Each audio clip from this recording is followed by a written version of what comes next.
নমস্কার বন্ধুরা, আরও একটি নতুন ভিডিওতে আপনাদের সবাইকে স্বাগত। আজকের পর্বে বানিয়ে দেখাবো মুসুর ডাল বাটা দিয়ে লাউ পাতার বড়া, যেটা কি গরম ভাতের সাথে খেতে অপূর্ব টেস্ট লাগে। খেতে যেমনই টেস্ট হয়ে থাকে তেমনই কিন্তু মুচমুচেও। আর এটি বানানোর পদ্ধতিও ভীষণই সহজ। চলুন তাহলে শুরু করা যাক আজকের এই ভিডিওটি। সবার প্রথমে আমাদের যেটি প্রয়োজন সেটি হচ্ছে মুসুর ডাল। আমি এখানে হাফ কাপ পরিমাণ মুসুর ডাল 2 থেকে 3 ঘন্টা ভিজিয়ে রেখেছিলাম, আর এটি খুব ভালোভাবে ভিজে গেছে। এবার এটি জল থেকে ছেঁকে নিয়ে একটি ফাইন পেস্ট তৈরি করে নিলাম। এবার তার মধ্যে দিয়ে দিলাম এখানে একটি বড় সাইজের কুচিয়ে নেওয়া পেঁয়াজ, একদম ছোট ছোট টুকরো করে কুচি করে নিয়েছি। আর দিয়ে দিলাম তার মধ্যে 2টো কাঁচা লঙ্কা, সেটিও ছোট ছোট করে কুচি করে নিয়েছি। দিলাম হাফ টিস্পুন পরিমাণ গোটা জিরে, হাফ টিস্পুন পরিমাণ হলুদের গুঁড়ো, আর দিয়ে দিচ্ছি এখানে হাফ টিস্পুন পরিমাণ জোয়ান। জোয়ানটাকে এভাবে 2 হাতের তালু দিয়ে একটু ঘষে নিয়ে দিয়ে দেব। এতে করে ফ্লেভারটাও খুব ভালো বেরোবে এবং টেস্টও দুর্দান্ত আসবে। দিলাম স্বাদ মতো নুন, আর দিয়ে দিলাম এখানে 1 চামচ পরিমাণ সর্ষের তেল।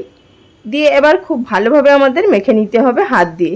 আপনারা চাইলে চামচ দিয়েও মেখে নিতে পারেন, তবে কিন্তু হাত দিয়ে মাখলে সমস্ত উপকরণগুলো খুব ভালোভাবে একসাথে মিশে যাবে।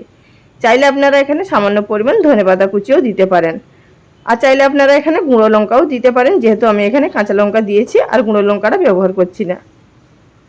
তো দেখতেই পাচ্ছেন এখানে আমার খুব সুন্দরভাবে মেখে নেওয়া হয়ে গেছে। এবার এটিকে সাইডে রেখে দিচ্ছি।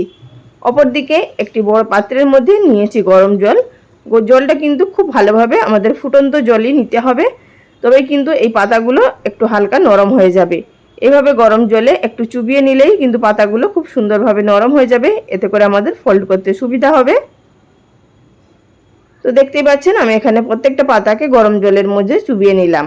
এবার অপর দিকে একটি প্লেটের মধ্যে একটা পাতা নিয়ে নিলাম, আর পাতা থেকে কিন্তু জলটা অবশ্যই ভালোভাবে ঝরিয়ে নেবেন। তার মধ্যে 1 টেবিল চামচ পরিমাণ দিয়ে দিলাম মুসুর ডালের বাটা। দিয়ে প্রথমে এইভাবে ফোল্ড করে নিতে হবে, তারপরে আবারও অল্প করে দিয়ে আমাদের প্রত্যেকটা লেয়ার বা প্রত্যেকটা ফোল্ড করে নিতে হবে।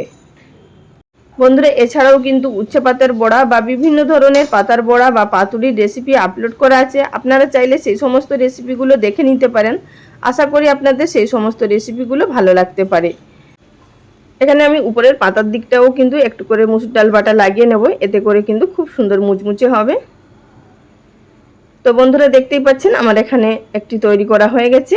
একই রকম পদ্ধতিতে আপনাদের আরও একটি এখানে আমি তৈরি করে দেখিয়ে দিচ্ছি। বন্ধুরা, ভিডিও চলাকালীন ছোট্ট একটি অনুরোধ, যদি আমার চ্যানেলে কেউ নতুন দর্শক বন্ধু হয়ে থাকেন আর ভিডিওটি দেখার পর যদি আপনাদের ভালো লাগে, চ্যানেলটি সাবস্ক্রাইব করে নেওয়ার অনুরোধ রইল। পাশে থাকা বেল বাটনটি অবশ্যই প্রেস করে রাখবেন, এতে করে আমার পরবর্তী ভিডিও নোটিফিকেশন সবার আগে পেয়ে যাবেন, আর সেখান থেকে আপনারা অনায়াসে দেখে নিতে পারবেন। আর যারা অলরেডি এই কাজটা করে ফেলেছেন তাদেরকে অসংখ্য ধন্যবাদ। তো বন্ধুরা, আমি এখানে একই রকম পদ্ধতিতে সমস্ত পাতাগুলোকে ফোল্ড করে নেব। আশা করি সেটা দেখে বুঝতে পারছেন কিভাবে তৈরি করলাম। এবার চলে যাব এগুলোকে ভেজে নেওয়ার পদ্ধতিতে। গ্যাস ওভেনের উপরে আগে থাকতে একটি কড়া গরম করতে বসিয়ে দিয়েছিলাম, আর কড়াটা খুব ভালোভাবে গরম হয়ে গেছে। তারপর তার মধ্যে দিয়ে দিলাম পরিমাণ মতো সর্ষের তেল। বড়াগুলো ভাজার জন্য আমাদের কিন্তু একটু বেশি পরিমাণেই তেলটা ব্যবহার করতে হবে।